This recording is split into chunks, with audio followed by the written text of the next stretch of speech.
Saya waktu kita kelas 5 SD, saya ikut lomba hafalan 1 juz dulu. Nah kemudian setelah menginjak remaja, saya mulai mendalami Al-Quran lebih dalam lagi, terutama dari sisi menghafal Al-Quran. Dan ternyata dari situ saya ikut lomba dari mulai 1 juz, kemudian 5 juz, 10 juz, 20 juz sampai 30 juz. Bahkan alhamdulillah puncaknya 2004 itu saya diundang dalam rangka MTQ atau MHQ Musabaqah Hifdzil Quran tingkat internasional di Saudi Arabia. Kemudian kemarin belum lama saya diundang juga dalam rangka Duta Indonesia untuk MTQ internasional di Qatar. Pas saya kebetulan juga ini dipajang sama saya di depan ya apa namanya dinding ini supaya mengingatkan juga akan guru-guru kita.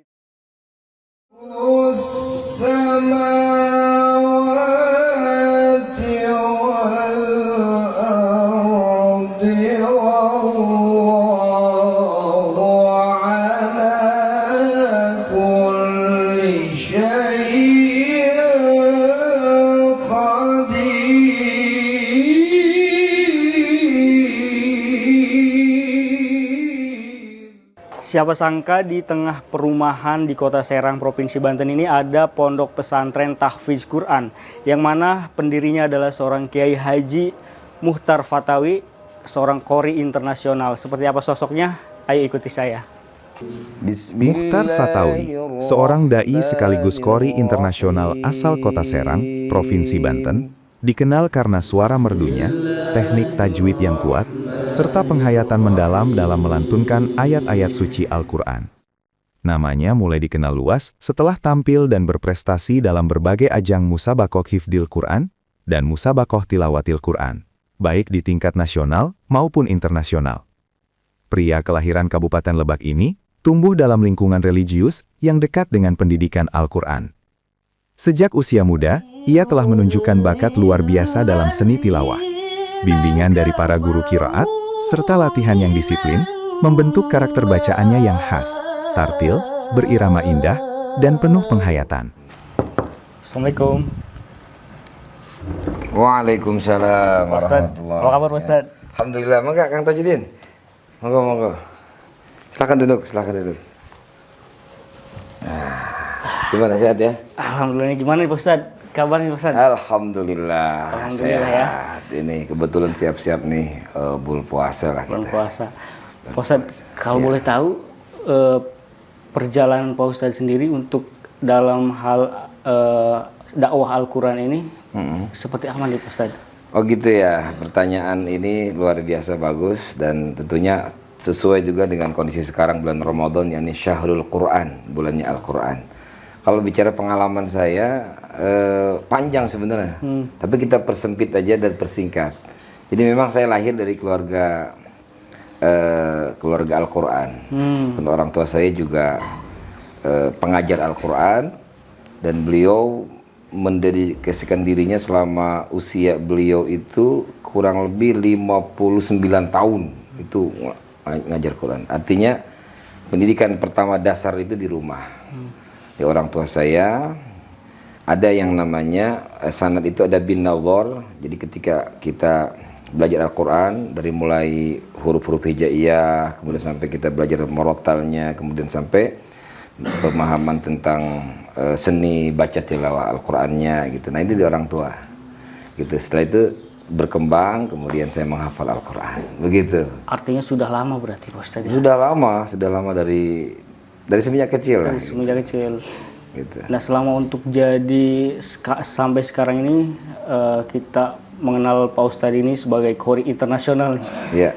Itu seperti apa Pak Ustadz? Iya memang gini, ya perjalanannya tentu tidak mudah seperti digambarkan begitu, akan tetapi perjuangannya luar biasa. Diawali dengan saya waktu ketika usia sekitar kelas 5 SD, saya ikut lomba hafalan 1 juz dulu.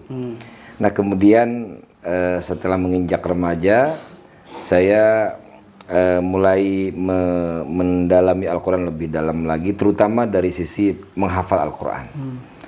Jadi di samping saya juga dulu anak-anak, qori anak-anak. Nah saat masa puber masa transisi suara, akhirnya saya coba menghafal Quran. Dan ternyata dari situ saya ikut lomba dari mulai 1 juz, kemudian 5 juz, 10 juz, 20 juz sampai 30 juz. Bahkan alhamdulillah tahun 2000, puncaknya 2004 itu saya diundang dalam rangka MTQ atau MHQ Musabaqah Hifzil Quran tingkat internasional di Saudi Arabia. Waktu itu. Kemudian setelah itu di Mesir.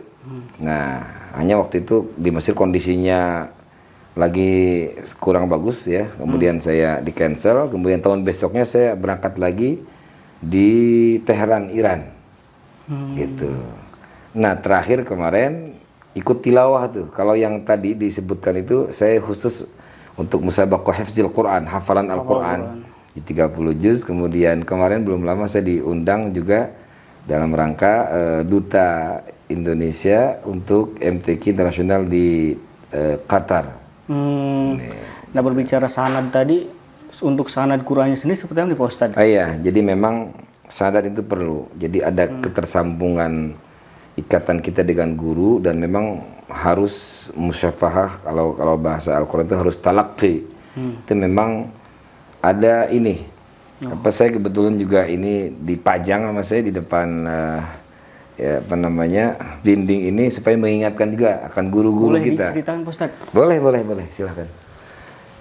Jadi ini kebetulan saya dapat kiriman sanad juga dari kawan saya, Gus Abid namanya. Beliau peneliti sanad Quran Nusantara.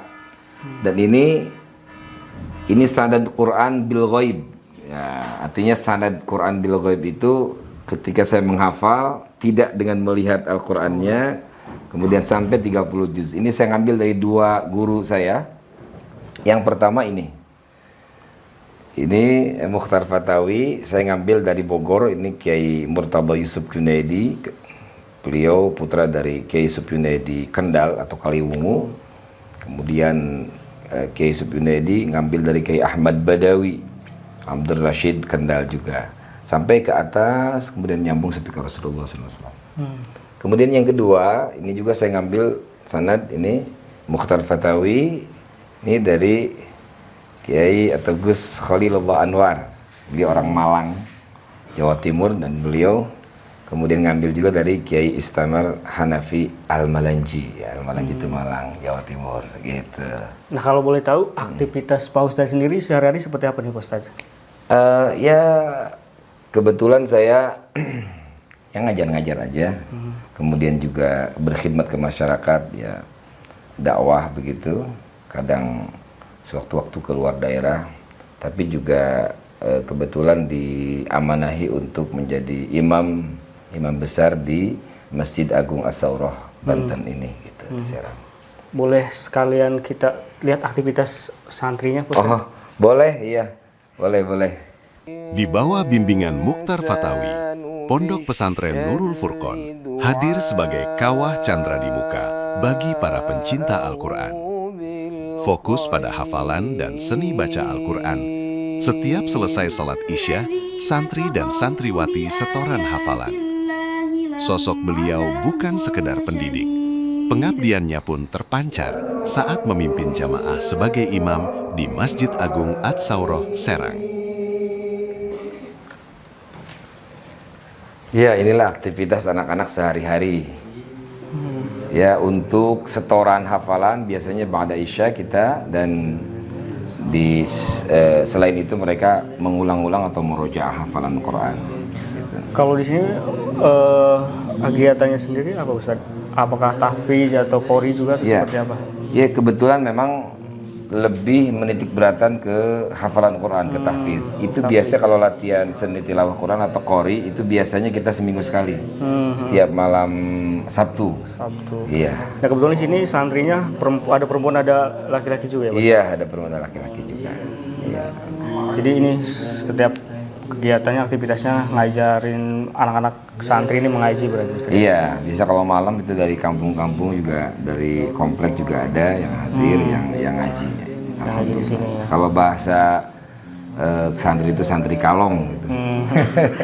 Nah, kalau perjalanan sendiri Pak Ustadz sampai di titik ini seperti apa nih Pak Ustadz? sebelumnya mungkin belum punya santri sampai punya santri seperti ini? Oh iya, kalau bicara perjalanan ini kebetulan lingkungan ini lingkungan komplek.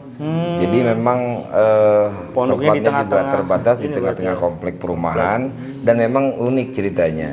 Ketika saya ngambil perumahan ini, 1 bulan kemudian ada seorang kiai, beliau kiai dari Ciomas Banten, itu bawa langsung 5 orang santri.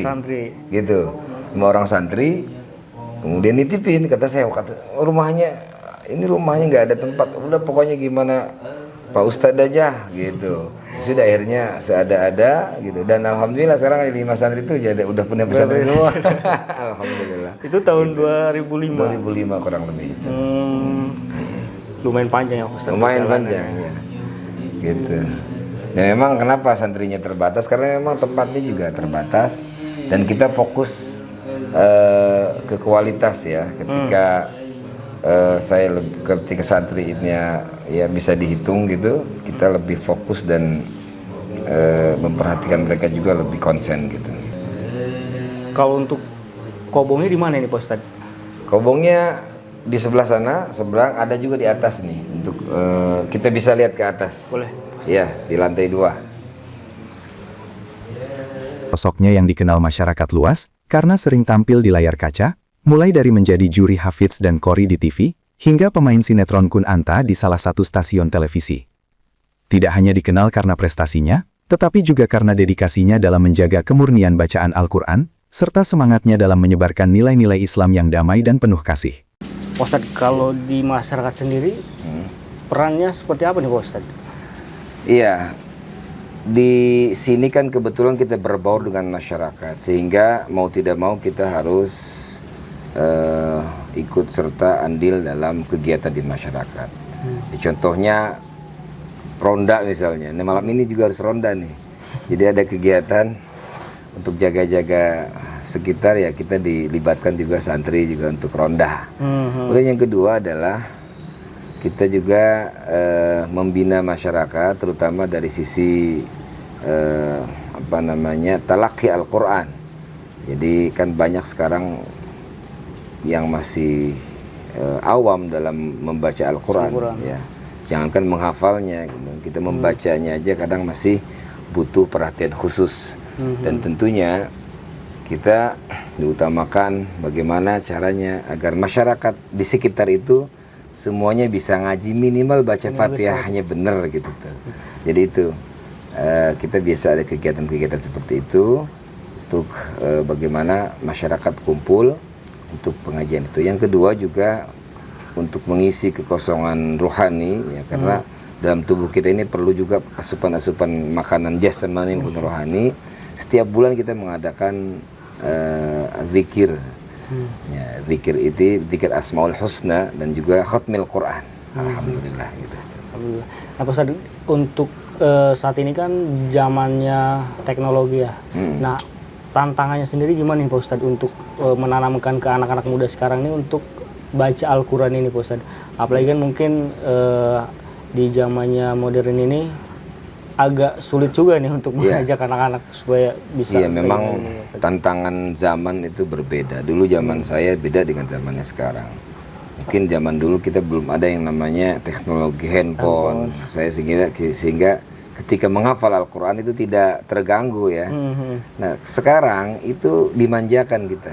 Media sekarang, media online ataupun media-media yang lain, baik itu televisi, kemudian media-media yang lain lah. Itu sisi lain kita untuk mengakses informasi sangat mudah. Tetapi di sisi lain kadang kita dimanjakan. Kalau tidak bisa mengatur, seperti sisi mata uang. Handphone itu ataupun media itu bisa saja menjadi sarana untuk meningkatkan pendidikan, meningkatkan kemampuan dalam Al-Quran, dalam ilmu-ilmu yang lain. Tetapi di sisi lain, kalau tidak bisa memilah dan memilih, itu bisa jadi membunuh.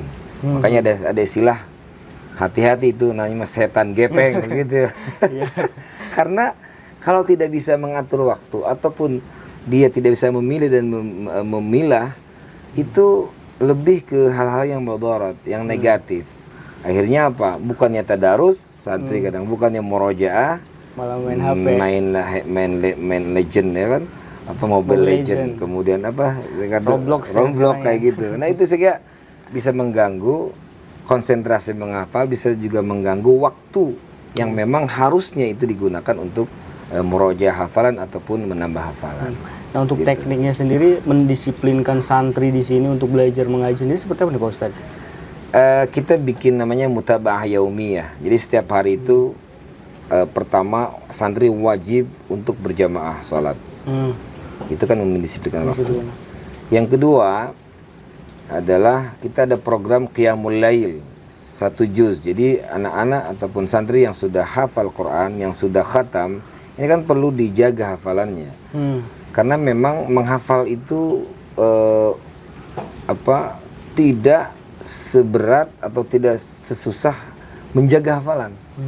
Ketika sudah khatam Quran, apalagi sudah punya gelar hafiz gitu ya, kalau tidak dibuka, tidak dimoroja, tidak diulang-ulang, itu bisa hilang hafalannya. Dan itulah yang harus dilakukan, tanggung jawab sebagai santri penghafal Quran. Setelah dia khatam Quran, dia harus menjaga hafalannya. Maka untuk menjaga hafalannya, mereka kita bebankan atau mereka kita berikan tugas untuk mengimami sholat Qiyamul Lail. Minimal mereka setengah juz, atau kalau misalnya berat 1/4 juz. Tapi saya wajibkan itu 1 juz kalau yang sudah lancar. Ya Tribuners, itu tadi perbincangan kita dengan Pak Kiai Muchtar Fatawi, ini salah satu kiai yang ada di Provinsi Banten. Ikuti kita di program-program lainnya hanya di Tribun News. Assalamualaikum warahmatullahi wabarakatuh. Waalaikumsalam. Download Tribun X sekarang, menghadirkan lokal menjadi Indonesia.